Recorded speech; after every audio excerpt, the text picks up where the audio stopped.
Good morning, everyone. We're on the 11th annual Car Guy Tour, and today is Tuesday, September 20th, and we're speaking here today with Colin, Craig, and Joan Hendricks of Vancouver, British Columbia. And Colin, Joan, so this is how many times you've been here? My second. This is your second time. In a row. Yeah.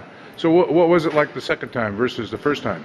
Well, it's the same beautifully organized tour, and most of the same places, but you see something different every time. So it's a wonderful tour, and congratulations to Frank for organizing this. I mean, it is done like clockwork.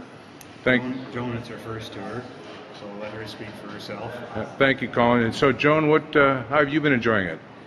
It's been amazing. It's been visiting the cradle of all these wonderful places of Maserati, Lamborghini, Ferrari, and seeing the culture from where these things came from is really inspirational, and it really gives you a deep understanding and a deeper appreciation for what these things are, these cultural icons are.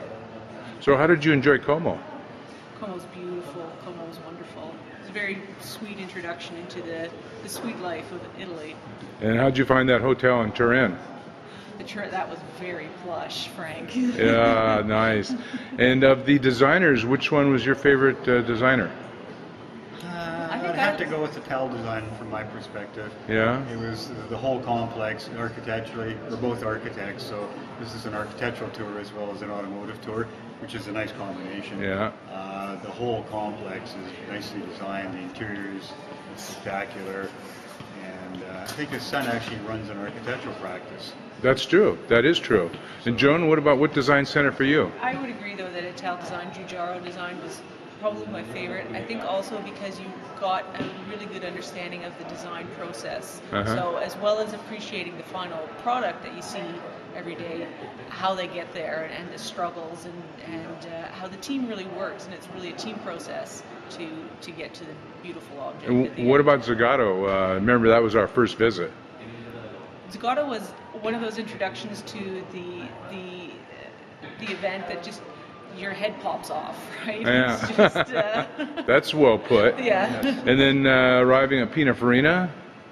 Yeah, again, it's just sort of kind of this whiplash effect, right? It seems just wow. It seems like months ago, doesn't it? Yeah, it does. Well, thank you. So, what's your overall impression, Colin? Well, it's a tour de force, the whole thing from beginning to end, and being in northern Italy where all of these cars. The one thing I've always loved about Maseratis, and it applies to the others, is the degree of artisanship and the skill of the person on the workbench, and it's just fantastic to see that those skills are still alive.